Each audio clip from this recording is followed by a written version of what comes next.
Затрыманых каталійскіх святароў асудзілі праз скайп і пакінулі за кратамі. Вынікаў паседжання не паведамілі. 3 дні таму айца Анджэя Юхневіча і айца Паўла Леміха затрымалі ў Шуміліне паводле падазрэння ў нібыта падрыўной дзейнасці супраць Беларусі. Вітаю, спадарства! У эфіры «Аб'ектыў» з галоўнымі падзеямі дня. Для вас працуе Александр Баразенко. Запрашаю.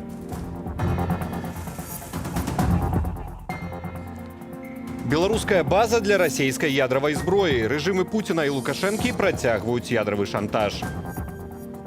Вся эта риторика, все эти испытания, отправки ядерного оружия, они показывают, что Путин в каком-то смысле может быть тем психопатом, который однажды нажмет на красную кнопку. Дзіцячыя дамы пры манастырах з'явяцца ў Беларусі. Духоўнае выхаванне ці ідэалагічнае апрацоўванне. Церква у нас официально отделенная от державы. Мы не повинны отдавать ей все, что связано с выхованием, с адукацией детей. На аднаго прэтэндэнта меней. У дзень фіналу Еўрабачання спіс яго ўдзельнікаў скараціўся до 25. Раней такого на групсе Еўрабачення не было. Але разом з тим, я думаю, що це вельми показальний крок з боку організаторів. Страшыць Лукашенко, страшыць і Путін. А спадарожнікавыя здымкі не першы раз паказваюць ясна і дакладна, што пад Асіповічамі ўжо створаная адмысловая база, на якой можна захоўваць ядравую зброю. Наколькі далёка два дыктатары гатовыя зайсці ў сваім ядравым шантажы, высвятляў Александр Дегтяров. Аўтарытэтнае выданне «Нью-Йорк Таймс» апублікавала спадарожнікавыя здымкі імавернага сховішча для ядравай зброі. Вайсковы склад пад Асіповічамі з 2021 года відавочна змяніўся. Там пабудавалі трайны перыметр агароджы з кантрольна-прапускным пунктам. Эксперты вызначылі таксама і месца бункеру і крыты пагрузачны склад. Нават калі ўласна ядравай зброі там няма, захады бяспекі характэрныя для расійскіх ядравых сховішчаў. От одного взрыва погибнет тысячи людей. Это страшное оружие. И для того, чтобы применить такое оружие, надо тренироваться. Чарговыя заявы наконт расійскай ядравай зброі ад Лукашэнкі і ягоных сілавікоў гучалі цягам гэтага тыдня. Аднак ці ёсць на нашай тэрыторыі гэты тып узбраення, па-ранейшаму невядома. Нельзя исключать и того варианта, что хранилище будет построено, но нельзя исключать того, что оно будет стоять пустым. Какие-то заряды, которые предназначены для размещения на территории Беларуси, они, наверное, где-то будут существовать. Скорее всего, в головном хранилище, которое находится в Брянске. На думку экспертаў, у Беларусі будуць захоўвацца толькі сродкі дастаўкі ядравай зброі у выглядзе ракетаў, але не ўласна боегалоўкі. Заявы пра ядравую зброю ад Лукашэнкі і Пуціна гучаць на фоне новага наступу расійскіх войскаў на харкаўскім напрамку. Кіраўнік абласной адміністрацыі Олег Сінегубаў сёння паведаміў, што ў шэрагу населеных пунктаў ідуць цяжкія баі. Аднак Павел Подзвіг мяркуе, што ядравы кампанент у вайне можна не ўлічваць. Возможность применения России ядерного оружия в контексте против Украины или на территории Украины, она на самом деле практически исключена. И тем более, я думаю, что нет смысла говорить о возможности применения ядерного оружия с территории Беларуси. Да и сам Лукашенко не раз сказал, что з'яўленне ядравай зброі на территории Беларуси – гэта найперш сигнал краінам Захаду. Зачем в августе 2020 года рядом с белорусской границей кружили стратегические бомбардировщики Б-52? Кому посылали сигнал?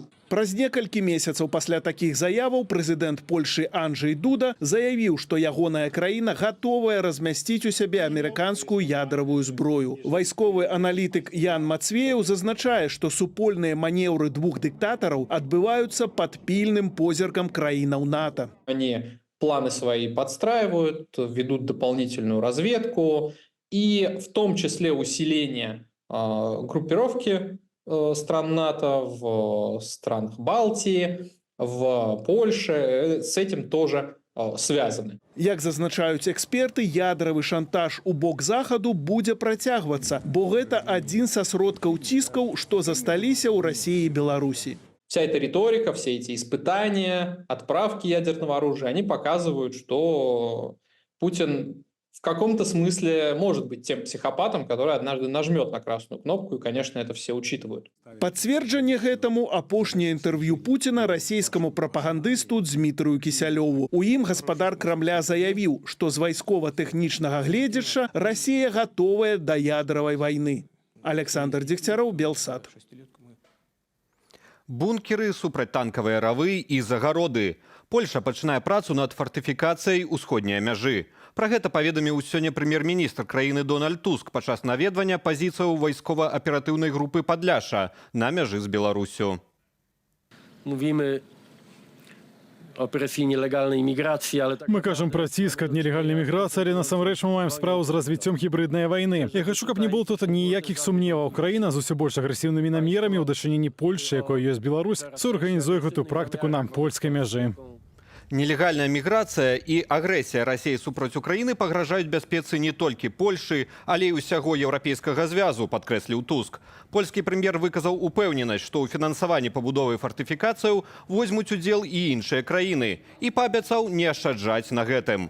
Польскія медыі звязваюць нечаканы візіт Туска на мяжу з ранейшым паведамленнем арганізацыі былых беларускіх сілавікоў «Байпол» пра рыхтаванне рэжымам Александра Лукашэнкі буйной групы мігрантаў для спробы прарыву мяжы з Польшаю.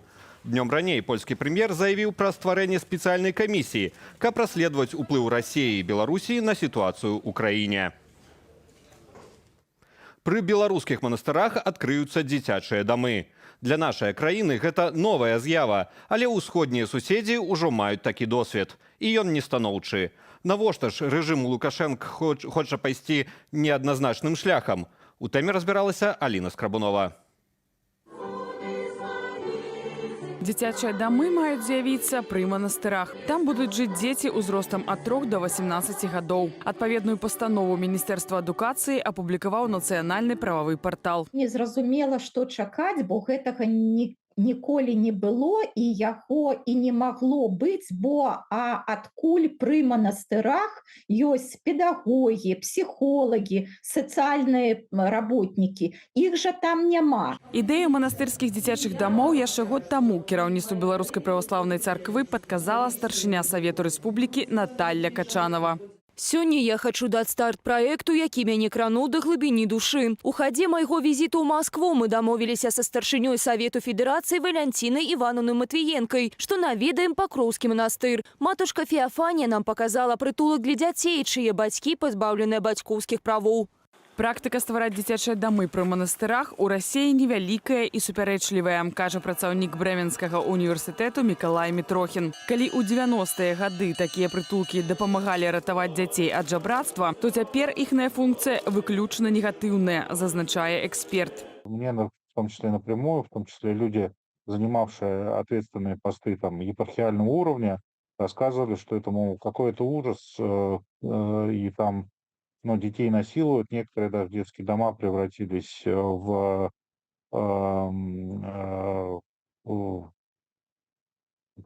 борделе, для высокопоставленных чиновников, которые приезжают специально. У публічную прастору трапілі толькі некалькі скандалаў вакол гвалту над дзецьмі. У Свята-Багалюбскім жаночым манастыры ва Владимирскай вобласці і ў жаночым манастыры Святой Жываначальнай Троіцы ў Падмаскоўі. Але такіх выпадкаў нашмат болей, кажа Мікалай Мітрохін. Все эти детские дома старались в максимальной степени избежать контроля со стороны и государства, и общественных организаций неправославных, не вмешиваясь в нашу деятельность, что, по сути дела, скрывало за собой систему насилия, не только физического, не только сексуального, но в первую очередь психологического и эмоционального. Рэжым Лукашэнкі не хоча апекавацца дзецьмі, а пераследуе іншыя інтарэсы, лічыць прадстаўніца грамадзянскай арганізацыі «Хрысціянская візія» Наталья Гарковіч. Канешне, зараз вельмі моцны уплыў дзяржавы і што яна хоча ад такой установы, як Беларуская праваслаўная царква, яны хочуць выхоўваць такіх вось, скажем так, умоўна кажучы, салдатаў, што яны кажуць дзецям, як яны будуць іх выхоўваць, это вялікае пытанне. І, на жаль, хутчэй за ўсё, это будзе рэальна прапаганда. Прапаганду военнай агрэсіі расійскага свету бачым на прыкладзе Свята-Елісаветінскага манастыра, які адкрыта падтрымлівае вайну Расіі ва ўкраіне. Вядома, што ў Беларусі ёсць і іншыя манастыры, але ці гатовыя яны апекавацца дзецьмі? Усё ж таки царква у нас афіцыйна аддзеленая ад дзяржавы.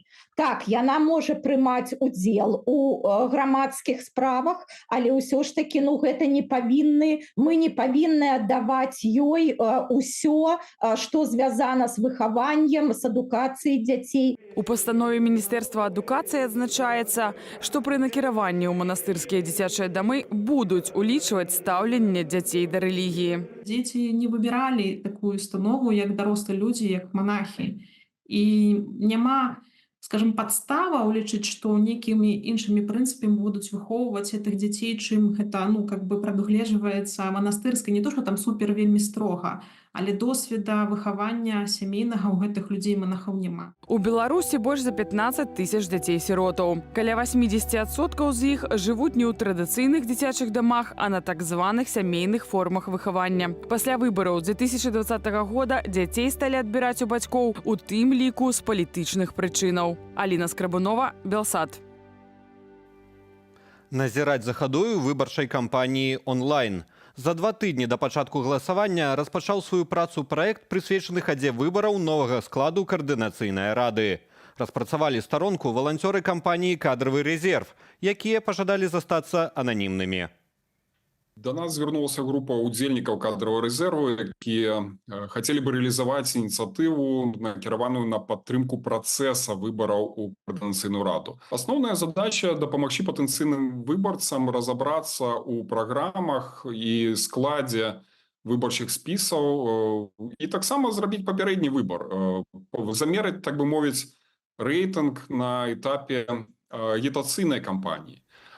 Азнаёміцца са складам і праграмамі выбарчых спісаў, што ідуць на выбары каардынацыйнай рады, можна на партале rada.org.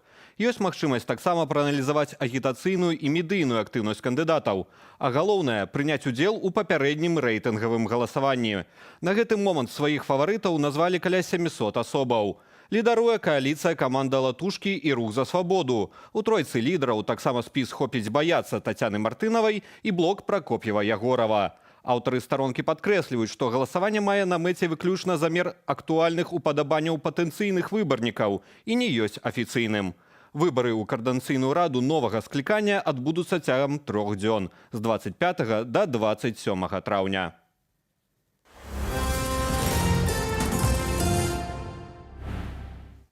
Заўтра рэжым адзначае гэтак званы дзень дзяржаўнага сцягу, гербу і гімну. Свята не мае фіксаванай даты і адзначаецца ў другую нядзелю траўня.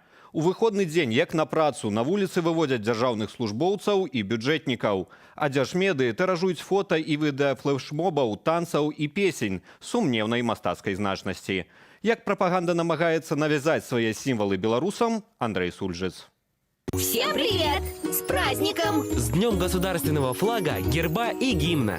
Цэлыя пакаленні беларусаў нарадзіліся і выраслі пры цяперашніх дзяржаўных сімвалах, але ў больш свядомым веку многія маладзёны абіраюць для сябе іншую сімволіку. Я з самага дзяцінства ведаў, што сапраўдныя дзяржаўныя сімвалы Беларусі гэта бел-чырвона-белы сцяг і герб-пагоня. А дзейныя сімвалы дзяржаўныя гэта чырвона-зялёны сцяг, і сучасны герб гэта сімвалы, якія прынятыя незаконным чынам. Бел-чырвона-белы сцяг і герб-пагоня прызналі дзяржаўнымі сімваламі ў 1991 годзе, аднак ужо праз 4 гады на рэферэндуме 1995 Лукашенка вярнуў замест іх савецкую сімволіку. 16 траўня тагачасны кіраўнік адміністрацыі Лукашэнкі Іван Цецянкоў сарваў бел-чырвона-белы сцяг з будынку дому ўраду і разарваў на сувеніры. Мы, можа, не плакалі, безумоўна, слёзы не цяклі, але гэта была вялікі шок і вялікая злосць на вось гэты гэтую уладу, якая нібыта ж прыйшла, беларуская ўлада ў незалежнай краіне, але вырашыла пачаць менавіта з такога адмаўлення ад нацыянальных нейкіх складнікаў і прыкметаў. У 2020 годзе напярэдадні выбараў на мітынгі Святланы Ціхановскай прыходзілі людзі як з нацыянальнай сімволікай, так і з чырвона-зялёнымі сцягамі. На Бангалор и так далее, то есть там были красно-зеленые флаги, и мне на тот момент мне казалось это нормально. У нас есть и красно-зеленый, и бело-красно-белый флаг, и это нормально, когда люди приходят с тем флагом, которым больше, наверное, нравится, или с которым они себя больше ассоциируют. Аднак, калі пачаліся пратэсты супраць фальсіфікацыяў і гвалту, беларусы выходзілі на вуліцу выключна з бел-чырвона-белымі сцягамі. Все, через что я прошла с красно-зеленым флагом, в 2021 году у меня закончились все бывшие мои ассоциации, у меня осталась только боль, воспоминания об убийствах, о том, как убивали, как мучили белорусов, только потому, что люди высказали свою позицию. Пасля 2020 года святкаванню Дня дзяржаўнага сцягу улады надаюць асаблівую ўвагу. У гонар свята ладзяць флэшмобы, велапрабегі ды прымаюць школьнікаў у піянеры. У Воложынскім раёне сёлета пройдзе аўтапрабег, у хадзе якога падораць чырвона-зялёныя сцягі прадпрыемствам і арганізацыям, вывешаным на дошку гонару. Чаго такім чынам дамагаецца ўлады? Лічыцца, што вось такім прымусам нейкая любоў да дзяржаўнай існуючай на сёння лукашэнкаўскай сімволікі, яна з'явіцца. Ну, гісторыя паказвае, што не з'явіцца. Ну, але спробы такія ідуць. Гэта спроба, ў прынцыпе, нарэшце распрацаваць ці, скажем, уціснуць у галаву беларусу вось гэтую сваю лукашэнкаўскую ідэалогію. Навязаць любоў да свайго сцягу рэжым намагаецца і праз страўнік. Напрыклад, летась у сталоўцы мазырскай ЦЭЦ прапанавалі пакаштаваць чырвона-зялёную нарэзку і жале. Андрэй Сульжыц, Белсат. Троху больш за 1,5 гадзіны застаецца да фіналу песеннага конкурсу «Еўрабачання 2024». На сцэну ў Мальме выйдуць прадстаўнікі 25 краінаў. Днём стала вядома, што з конкурснай гонкі выбывае прадстаўнік Нідерландаў. З чым звязанае ягонае адхіленне і хто сёлета мае найбольшыя шансы атрымаць хрустальны мікрафон, высвятляла Наста Печанькова. Скандал напярэдадні фіналу Еўрабачання. Ад удзелу ў шоу адхілілі канкурсанта ад Нідерландаў Йоўста Клейна. Шведская паліцыя распачала расследаванне ў дачыненні артыста. Паводле афіцыйнай версіі на спевака падала скаргу за непрыстойныя паводзіны адна з працаўніц здымачнай групы. Ситуация, насамрэч, беспрэцэдэнтная, гэта відавочна, тому што раней такога на групе Еўрабачання не было. Але разом з тим, я думаю, що гэта вельмі показальны крок з боку арганізатараў, тому што ёсць карэктнасць, ёсць інтэлігентнасць, ёсць тое, што удзельнікі ўсё адно, у якой бы сітуацыі не знаходзіліся, але яны павінны паважаць адзін аднаго. Арганізатары конкурсу падкрэсліваюць, насуперак заявам СМІ у інцыдэнце не ўдзельнічалі іншыя канкурсанты. Імаверна, гаворка ідзе пра другую версію здарэння, агучаную раней журналістамі. Згодна з ёй нідерландца маглі дыскваліфікаваць праз канфлікт з удзельніцай ад Ізраілю Эден Галян. Падчас канферэнцыі пасля другога паўфіналу спевак непрыязна паводзіўся ў дачыненні артысткі і саркастычна каментаваў ейныя адказы журналістам. Скандалам запомніцца і ўдзел у Еўрабачанні дэлегацыі з Ізраілю, што з першых дзён суправаджаўся масавымі пратэстамі прыхільнікаў Палестыны. Што, праўда, ніяк не паўплывала на рэйтынгі артысткі. Пасля другога паўфіналу яна перамясцілася на другое месца і стала адной з прэтэндэнтак на перамогу. Другое месца чакае і ўкраіну, праўда, у спісе выканаўцаў. Менавіта пад гэтым нумарам паводле пастановы прадзюсараў конкурсу спявачкі Джэры Гейл і Алёна выступіць у фінале. Эксперты называюць гэтую пазіцыю смяротнай, бо паводле закону тэлевізійных шоу удзельнікі, якія выступаюць пазней, лепей запамінаюцца гледачам і маюць болей шансаў на перамогу. Так атрымалася, што тыя людзі, якія выступалі пад лічбай 2, не займалі высокіх месцаў. Хаця, зноў жа такі, калі прыгадаць там досвед Боснії і Герцеговіны, то была сітуацыя, калі ўсё ж такі не, яны патрапілі, здаецца, у 6-м. Бок, гэта сітуацыя не выключная. Але мне падаецца, самае важнае, каб проста яно на псіхалагічным узроўні дзейнічала. Украінскія спявачкі не губляюць настрою і заклікаюць суайчыннікаў аддаць свой голас за другі нумар. Будь ласка, без вашої підтримки ми це не зробимо, але якщо ми об'єднаємося, я реально впевнена, що ми можемо перемогти. Цяпер Украіна ў букмекерскім рэйтынгу займае 6-е месца. Першыя 3 – Харватыя, Ізраіль і Швейцарыя. Аднак, паводле нашай эксперткі, гэта не канчатковыя вынікі. Гледачоў усё яшчэ можа чакаць неспадзяванка. Букмекерскія прагнозы гэта файна, але хто рабіў стаўку на тое, што прадстаўніка з Нідерландаў здымуць з конкурсу. Вось тут адказы і прыхаваны. Гэта жывы конкурс, гэта жывы урок, гэта жывая сцэна і гэта, адпаведна, жывыя эмоцыі. І што будзе адбывацца ў момант выступу? Толькі час нам пакажа.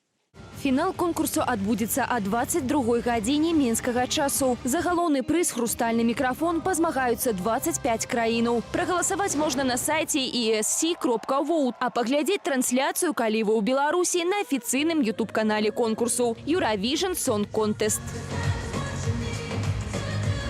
Наста Печанькова, Белсат.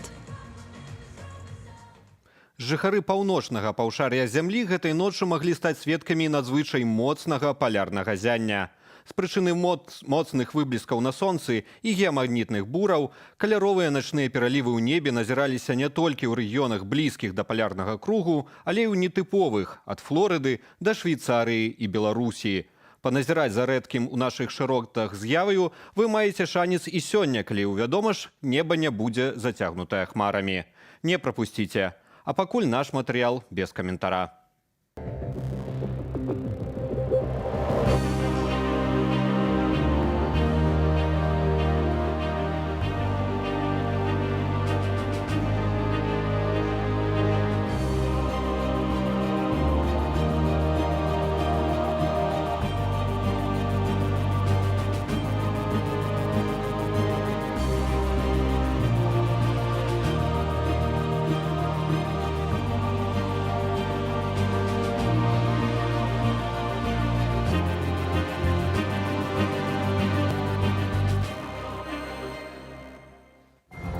Такая вось прыгажосць касмічнага паходжання.